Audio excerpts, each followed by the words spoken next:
To my channel. And आज की इस वीडियो में हम लोग देखने वाले हैं हमारे एसएफएम का स्टडी प्लान कि अगर आप सीए फाइनल की अभी प्रिपरेशन करने वाले हो स्टार्ट और आप सोच रहे हो कि हम आखिर एसएफएम जैसा सब्जेक्ट जो है जो कि कभी पेपर बहुत टफ आ जाता है, कभी बहुत इजी आ जाता है, तो आखिर इसके लिए हम एग्जामिशन के लिए प्रिपेयर कैसे करें दोनों ही केसेस में। तो आज मैं आपको सब कुछ बताने वाली हूँ स्टार्टिंग से लेकर एकदम एंडिंग तक। बट उससे पहले आपको एक चीज बता दूं कि इससे पहले एफआर का प्लान जो है वो ऑलरेडी मेरे चैनल पे अपलोड है। मैं उसको आई बटन में अटैच कर दूंगी, आप वहां से जाके जो है वो देख सकते हैं वीडियो, और उसके साथ ही डिस्क्रिप्शन बॉक्स में भी उसका लिंक डाल दूंगी। तो पहले एसएफएम की देख लो, उसके बाद जल्दी जल्दी जो है बाकी सारे सब्जेक्ट्स की जो आपको एक प्लेलिस्ट में भी मिल जाएगी। आप सारे सब्जेक्ट्स की एफआर और बाकी ऑडिट लॉ जो भी है फर्स्ट ग्रुप के सेकंड ग्रुप के, आप सब लोग प्लीज जो है वहां से देख सकते हैं, ठीक है। अब उसके बाद हम देखते हैं कि एसएफएम की वीडियो।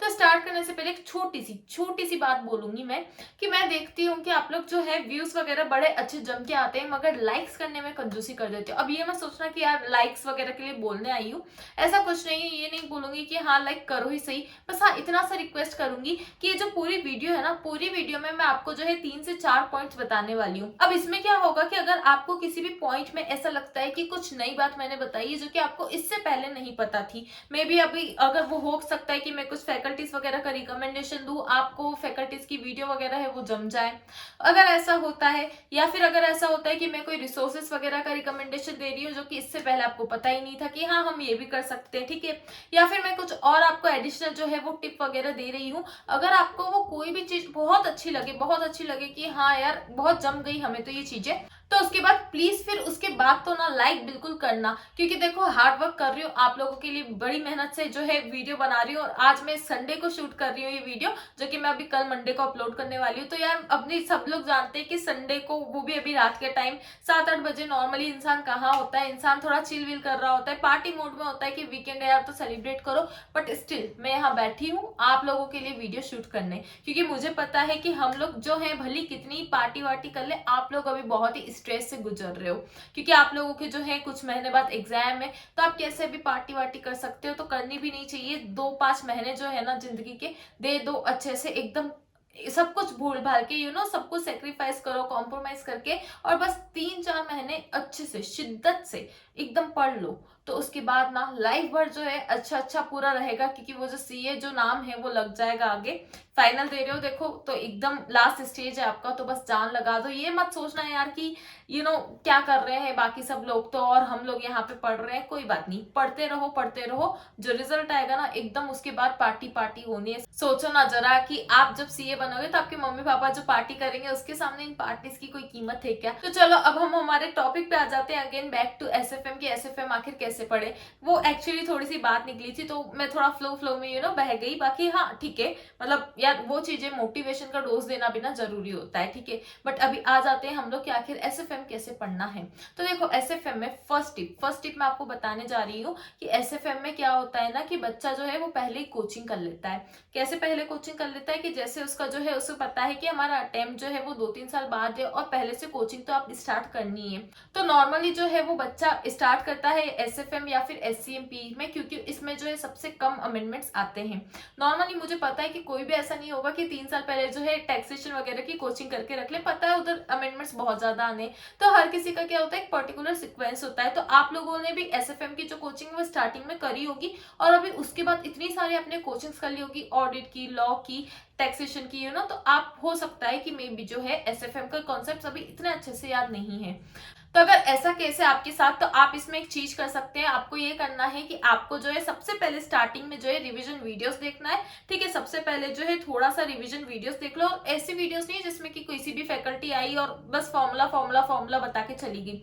ऐसी वीडियोस का क्या करोगे, तो करना क्या है, ऐसी वीडियोस देखनी है जिसमें फैकल्टी ने विद कंसेप्ट आपको सारी चीजें जो है वो बताई हो, ठीक है। तो आपको क्या करना है, आपको जो है विद कंसेप्ट वाली जो वीडियोस होती है आपको वो देखना है। जरूरी नहीं है कि ऐसा कोई 1-1.5 घंटे का लेक्चर देख लो, 1-1.5 घंटे में भी अगर चीजें कवर हो रही है बहुत अच्छा, बाकी अगर 3-4 घंटे की भी वीडियो है तो ठीक है ना यार, वन टाइम देखनी है, वन टाइम इन्वेस्ट करना है तो प्लीज कर देना। अब अगर आप मुझसे पूछोगे कि आपको जो है वो कौन सी फैकल्टीज की वीडियोस देखनी चाहिए, तो मैं आपको कुछ रेफर कर सकती हूँ ताकि आपको जो है इधर उधर भटकना ना पड़े। बट अगेन मैं आपको एक चीज क्लियर कर दूं कि वो ना मेरा प्रेफरेंस था, मेरी पर्सनल चॉइस है और हर किसी की चॉइसेस अलग अलग होती है। तो इनकेस अगर आपकी चॉइस कुछ अलग जाती है तो कोई बात नहीं, अच्छी बात है। आप लोग जो है आप अपनी चॉइस के अकॉर्डिंग जो टीचर जमता है, जो फैकल्टी जम रही है, आप उनकी देख लीजिए। बाकी मेरी बात करें तो मैं जो है प्रतीक जगाती सर, भाविक चौकसी सर और प्रवीण खातूर सर, ये तीनों ही जो फैकल्टीज है, मैं इन तीनों की ही जो वीडियोस है वो देखा करती थी। और काफी अलग अलग चैप्टर्स की, कभी जो है अगर मुझे म्यूचुअल फंड किसी और टीचर का जम रहा है, उसके बाद मुझे जो है बॉन्ड्स वाला वो चीजें किसी और के उससे जम रही है, सिक्योरिटी वैल्यूएशन किसी और का जम रहा है, तो इस तरीके से थोड़ी सी पर्सनल चॉइसेस है। तो आप भी प्लीज देख लीजिएगा और कमेंट सेक्शन में ना बताइएगा कि कौन सा चैप्टर जो है आप वो कौन सी फैकल्टी से देख रहे हैं। तीनों के अलावा कोई और वाली फैकल्टी है तो वो भी बता सकते हो। इससे क्या होगा कि जो आपके फेलोज है, जो भी आपके साथ अटेम्प्ट देने वाले हैं, उनको बहुत हेल्प हो जाएगा। तो कमेंट सेक्शन में बताइएगा कि आपको एसएफएम की बेस्ट फैकल्टी जो है वो कौन सी लग रही है। ठीक है, उसके बाद मैंने तो बता ही दी अपने 3 रिकमेंडेशन। इनको अगर प्लीज आप इनकी वीडियोस देखते हुए आए हैं, देख रहे हो और अगर अच्छी लग रही है तो फिर मेरी वीडियो को भी लाइक करना ना, कि मैं आपको इतना अच्छे अच्छे जो है वो फैकल्टी सजेस्ट कर रही हूँ। उसके बाद देखो दूसरा पॉइंट मैं बताती हूँ। फर्स्ट पॉइंट में मैंने क्या बताया, आई होप आपको क्लियर होगा कि जब आप एसएफएम उठाने वाले हो तो ऐसा मत करना कि सीधा जो है बुक खोल लिया। ऐसे करोगे ना, मे बी, ऐसा मैं नहीं कह रही कि कुछ समझ में नहीं आएगा, हो सकता है समझ में आए, जब आप नोट्स लाइन बाय लाइन पढ़ रहे हो तो उसके बाद समझ में तो आएगा यार, क्योंकि फाइनल लेवल के स्टूडेंट हो तो इतना लेवल तो मैं आपका एक्सपेक्ट कर ही रही हूँ। मगर फिर भी क्या होगा ना, टाइम बहुत ज्यादा लग जाएगा। तो इसीलिए टाइम वो जो सेव हो जाए ना, इसलिए मैंने आपको जो है वीडियोस पहले देखो, ये रिकमेंड किया है, वीडियोस देख लोगे, उसके बाद जब अपने नोट्स पढ़ोगे उसके बाद फिर क्वेश्चन करोगे, तो इस तरीके से जो है आपका टाइम काफी सेव हो जाएगा। तो आपका सीक्वेंस क्या रहना चाहिए, पहले वीडियोस, फिर नोट्स और फिर लास्ट में जो है क्वेश्चन की प्रैक्टिस। अब सेकंड पॉइंट देखो, सेकंड पॉइंट में मैं आपको बताने जा रही हूँ कि आखिर रिसोर्सेज आपको क्या क्या यूज करने हैं, लाइक बुक जो है आपको कौन सी यूज करनी है। अब सबसे पहली बात तो कि आपको अगर वही बुक यूज करनी है जो कि आपकी फैकल्टीज की, जहां से आपने कोचिंग ली और आपकी उसमें सारी मार्किंग वगैरह वो सब है, आप वही बुक अगर रेफर करनी है तो फिर तो बात ही खत्म। ठीक है, तो ये वाला पॉइंट फिर आप स्किप कर देना कि भाई ठीक है बुक कौन सी चूज करें। क्योंकि अगर आपको लगता है कि हाँ मुझे तो जो है किसी और बुक में दिमाग ही नहीं लगाना है, मुझे यही बुक रेफर करनी है जो मेरी फैकल्टी की, मुझे इसमें 100% श्योर हूँ, ठीक है ना, फिर बात खत्म। लेकिन अगर कोई ऐसा भी स्टूडेंट है जैसे कि अपनी फैकल्टीज वगैरह की बुक रेफर नहीं करनी, लाइक अगर मैं अपना एग्जांपल बताऊं, मैंने जो है बहुत ही अच्छी फैकल्टी से कोचिंग करी थी, स्टिल मुझे ऐसा था कि यार उसमें जो है बहुत सारे वो इरेलीवेंट थोड़े से क्वेश्चन भी भर देते हैं, क्योंकि उनका जो है बहुत सारे वो क्वेश्चन भर देते हैं। तो ठीक है, मुझे ऐसा था कि नहीं, मुझे वो वाली बुक रेफर नहीं करनी। तो सबके अलग अलग रीजन होते हैं, किसी को जो है अपनी फैकल्टीज की बुक पसंद नहीं आती, या फिर किसी को लगता है अरे यार बहुत सारे क्वेश्चन है ये वो। तो अगर ऐसे केस में आप चाह रहे हैं कि हम कोई दूसरा रिसोर्स जो है वो रेफर करें, तो वो कौन सा होना चाहिए, तो वो है आपका अक्टूबर 18 का जो आपका पीएम है ना, मतलब जो ओल्ड एडिशन वाला पीएम है। क्योंकि अभी तो आपको पता होगा कि अभी जो प्रैक्टिस मैनुअल है, जो पीएम है, वो न्यू अटेम्प्ट के लिए आती नहीं है। तो लास्ट आई थिंक वो जो अक्टूबर 18 वाला है वही आया था, तो उसकी जो पीएम है आपको वो आई थिंक टेलीग्राम के किसी भी ग्रुप वगैरह में मिल जाएगी, मिल जानी चाहिए, मोस्ट प्रोबेबली सर्च करिएगा, क्योंकि टेलीग्राम्स में काफी सारे ग्रुप्स होते हैं। तो आई होप कि आपको वहाँ मिल जाएगी, या फिर किसी फोटो कॉपी की शॉप वगैरह पे वहां पे सर्च कर सकते हैं। तो आप प्लीज उसका जो फोटो कॉपी है वो निकाल लीजिए और उसमें से आप क्वेश्चन सॉल्व करिए। अब ऐसा मेरा बोलने का रीजन क्या है, क्योंकि देखो स्टडी मेट में आपको पता होगा कि अभी लास्ट ईयर जो है ना काफी सारे न्यू क्वेश्चन ऐड हुए। वो आपके लगता है कि न्यू क्वेश्चन ऐड हुए, बट वो न्यू नहीं थे, वो सारे के सारे हर एक क्वेश्चन जो है वो ओल्ड पीएम जो है वहां से उठ के आया है। तो पहली बात तो कि जिन लोगों ने ओल्ड पीएम लगाई होगी उनको पता होगा कि स्टडी मेट में जो है वो पहले से कुछ क्वेश्चन थे, उन्होंने जो सारे नए क्वेश्चन डाले ना वो ओल्ड पीएम के। तो इसका मतलब आप समझ पा रहे हो उस रिसोर्स की इंपॉर्टेंस क्या है। ठीक है, अब आप दूसरी बात बोलोगे कि भाई अगर उसमें क्वेश्चन आए गए हैं ओल्ड पीएम वाले, तो फिर हम सिर्फ स्टडी मेट ही क्यों ना कर लें, फिर हम ओल्ड पीएम क्यों कर रहे हैं, क्योंकि उसमें सारे क्वेश्चन नहीं आए ना। उसमें अगर किसी चैप्टर में 100 क्वेश्चन है तो उन्होंने 50 तो इधर डाली, लेकिन 50 तो अभी भी उधर है, तो आपको वो वाले क्वेश्चन भी तो देखने हैं, राइट। तो सबसे पहले फिर आपका सीक्वेंस क्या होना चाहिए, आप स्टडी मेट करिए, स्टडी मेट के अलावा फिर आप ओल्ड पीएम भी करिए। तो उसमें क्या होगा कि इधर सारे क्वेश्चन आ गए, अब इसमें से जो 50 है ना, वो उसमें 100 क्वेश्चन में 50 तो आपके स्टडी मेट में ऑलरेडी कवर हो चुके होंगे, तो रिमेनिंग जो 50 है आप वो वहां से कर सकते हैं। आई होप कि आपको ये पॉइंट क्लियर हुआ होगा। नहीं हुआ होगा तो कमेंट सेक्शन में पूछ सकते हो, अगर कुछ भी डाउट हो तो। देखो सबसे पहले सिंपल सी बात है, आपको क्या करना है, आपको इतना स्टडी मेट करना है। स्टडी मेट में कुछ क्वेश्चंस जो होंगे वो ओलपीएम वाले ही होंगे, करते जाओ करते जाओ करते जाओ। उसके बाद ओलपीएम उठाओ, कोई भी अगर न्यू वेराइटी दिखती है जो कि स्टडी मेट में नहीं है तो वो वहां से कर लो, क्योंकि जो पेपर आता है वो ओलपीएम से ही आता है।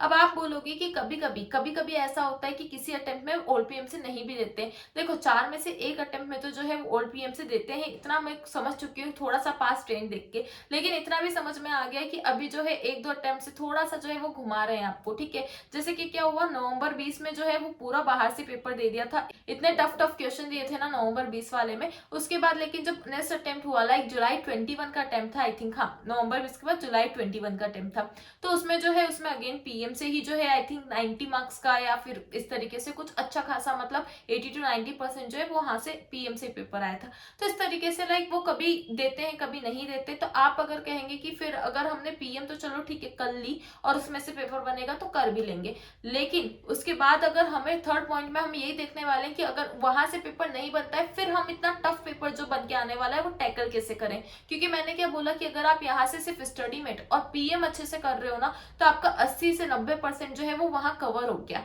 मगर कभी कभी किसी अटेम्प्ट में ऐसा होगा जब उनको बहुत ज्यादा टफ करना होगा, फिर तो आपके ओल्ड पीएम से भी नहीं आने वाले हैं क्वेश्चंस, फिर तो वो एकदम नए ही आएंगे। तो अभी नए क्वेश्चंस को जो है वो टैकल कैसे करना है, तो इसके लिए हमारा जो थर्ड पॉइंट है वो देखते हैं। थर्ड पॉइंट में 3 चीजें बता रही हूँ, देखो क्या है। सबसे पहले जो अपने कंसेप्ट है वो स्ट्रॉन्ग करो। कैसे करो, मैंने आपको बताया ही सही है कि कंसेप्चुअल वाली वीडियो जो है ना, फैकल्टीज की जो कंसेप्ट वाली वीडियो होती है जिसमें वो अच्छे से बताते हैं, वो देखिए आप। आपको प्रवीण खातोर सर की कंसेप्चुअल वाली वीडियोस वो है उनके चैनल पे मिल जाएंगी। वो काफी ज्यादा जो डीप में है वो जाके क्वेश्चन पूरा सॉल्व करवाते हैं, ठीक है। तो आप वो वाली वीडियोस देख सकते हैं, वहां से आपको अपने कंसेप्ट जो है वो स्ट्रॉन्ग कर लेने। मतलब कि अगर सिर्फ ऐसा नहीं है कि मेरा एक फ्रेंड था, पता है वो क्या करता था, उसकी आदत थी कि उससे मैं पीएम का कुछ भी क्वेश्चन पूछती थी उससे सब बनता था, बट मैं उससे पूछती थी कैसे हो रहा है ये चीज, तो उस कैसे का ना उसके पास आंसर नहीं होता था। समझ पा रहे हो क्या हो रहा है। देखो उसने किया था, उससे सॉल्यूशन रट लिया था। अब अगर उधर से पेपर आएगा तो उसके डेफिनेटली अच्छे खासे मार्क्स आ जाएंगे। बट जैसा मैंने बताया नवंबर 20 में जो है बाहर से पेपर आ गया था, उधर से भी नहीं आया था।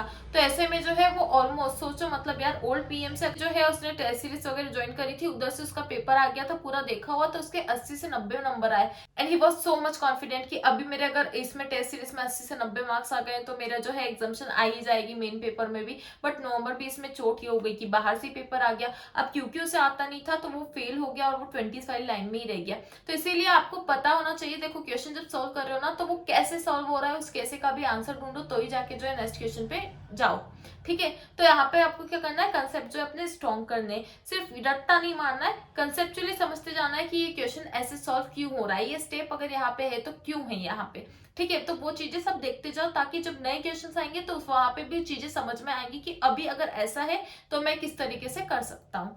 दूसरी चीज आपको ये करनी है कि आपको क्वेश्चंस का ऑडिट नहीं मारना है कि बस पढ़ते जा रहे हो, आपको जो है लिख लिख के सॉल्व करना है। एटलीस्ट ये मत करो कि ठीक है 10 में से 10 क्वेश्चन कोई लिखो, पॉसिबल नहीं है, बट एटलीस्ट 10 में से जो है कुछ ना कुछ थोड़े से जो है 2-4 क्वेश्चन तो देख ही लो, ठीक है। लिख लिख के उनको 2-4 क्वेश्चन जो है वो कर ही लो। और तीसरी चीज बहुत इंपॉर्टेंट है, तीसरी चीज है आपकी टेस्ट सीरीज। आपको टेस्ट देने ना बहुत इंपॉर्टेंट होते हैं। क्यों इंपॉर्टेंट होते हैं, क्योंकि वहीं से आपको जो मिस्टेक्स है ना वो समझ में आती है, ठीक है। टेस्ट सीरीज जो है बहुत ही इंपॉर्टेंट पार्ट है। एंड मैंने खुद ने अपने अटेम्प्ट के टाइम जो है वो टेस्ट सीरीज वगैरह ली थी और मुझे उसका काफी सारा जो है बेनिफिट देखने को मिला था। तो ये पॉइंट, तीसरा जो पॉइंट है, प्लीज इसे स्किप मत करना। काफी सारी अच्छी अच्छी टेस्ट सीरीज होती है जिसमें कि आपको एसएफएम के न्यू क्वेश्चंस जो है वो देखने को मिलते हैं। क्योंकि अगर आपने स्टडी मेट किया है, आपने ओल्ड पीएम किया है, बट अभी आपको और न्यू क्वेश्चंस चाहिए और आपके पास इतना टाइम नहीं है, इतनी सारी वो नहीं है कि आप जो है बहुत सारी बुक्स वगैरह रेफर करो, तो आप टेस्ट सीरीज वो ऐसी लेना जिसमें कि क्या है न्यू क्वेश्चंस भी जो है वो डालें। इसमें देखो अगर आप जनवरी के बाद मेरी वीडियो देख रहे हो ना, जनवरी के बाद, तो मोस्ट प्रोबेबली जो है मैं अपनी खुद की टेस्ट सीरीज की वेबसाइट लाने वाली हूँ। उसमें आपको काफी ज्यादा क्वालिटी के पेपर्स आपको मिलने वाले हैं, आपको एकदम मजा आ जाने वाला है। तो आप अगर जनवरी के बाद ये वीडियो देख रहे हो और फिर जनवरी में देख रहे हो तो डिस्क्रिप्शन बॉक्स प्लीज चेक कर लेना। अगर मैंने वहाँ पे वेबसाइट का लिंक डाला है तो वहां से आप जो है मेरे टेस्ट सीरीज को भी परचेस कर सकते हो। और अगर आप उससे पहले देख रहे हो या फिर अभी मेरी वेबसाइट जो है वो लाइव नहीं हुई है आप लोगों के सामने, तो ऐसे में आप लोग मुझसे डायरेक्टली कॉन्टेक्ट कर सकते हो। आप लोग डिस्क्रिप्शन में मेरा जो लिंक्डइन वाला लिंक दिख रहा होगा ना आपको, आप मुझे वहां से पर्सनल मैसेज करिएगा कि I want your test series. के बाद मैं पूरी जो डिटेल है आपको वो बताने वाली हूँ कि किस तरीके से आप मेरी जो टेस्ट सीरीज है वो बाय कर सकते हैं। क्योंकि वैसे तो देखो वेबसाइट पे भी काम चल रहा है, बट आपको पता है थोड़ी सी टाइम कंज्यूमिंग चीजें हो जाती है। तो डेडलाइन तो यही है कि जनवरी तक एनी हाउ जो है वो लॉन्च हो जाए, बट अगर इनकेस नहीं होती है तो आप लोग मुझसे लिंक्डइन पे उसके बारे में क्वेरीज जो है वो पूछ सकते हैं। तो दिस इज ऑल अबाउट कि किस तरीके से आपको जो एसएफएम है आप उसमें एग्जाम्शन ला सकते हो। बिलीव मी, अगर आपने 3 पॉइंट्स जो मैंने बताए 3 पॉइंट्स आपने बहुत अच्छे से कर लिए ना, एकदम जैसा मैंने बोला है वैसा कर लिया, तो उसके बाद आपको पास होने से तो क्या आपको एग्जाम्शन लाने से भी कोई नहीं रोक पाएगा। तो आई होप कि ये वीडियो आपके लिए बहुत ज्यादा हेल्पफुल रहेगी। अभी जैसा कि मैंने बताया आपको कि ऑडिट की, लॉ की और साथ ही सेकंड ग्रुप के बाकी सब्जेक्ट्स की भी वीडियो आने वाली है। एफआर की ऑलरेडी आ चुकी है, तो सारी की सारी वीडियोस जो है वो चेक करना, देखना, और उसके बाद आपको जो ये मेरी वीडियोस है अपने फ्रेंड्स के साथ शेयर करना। एंड ये जो चीजें मैंने बताई किसी नोटबुक वगैरह में, किसी डायरी वगैरह में, आई होप आपने नोट कर लिया हो। क्यों नहीं करते हो यार, प्लीज नोट करा करो, क्योंकि कहाँ बार बार फिर वीडियो देखने आना पड़ेगा अदरवाइज। ठीक है, तो प्लीज जो है नोटिंग डाउन करते रहा करो जो भी मैंने बताया। चलो मिलते हैं अब अगली वीडियो में, बाय बाय।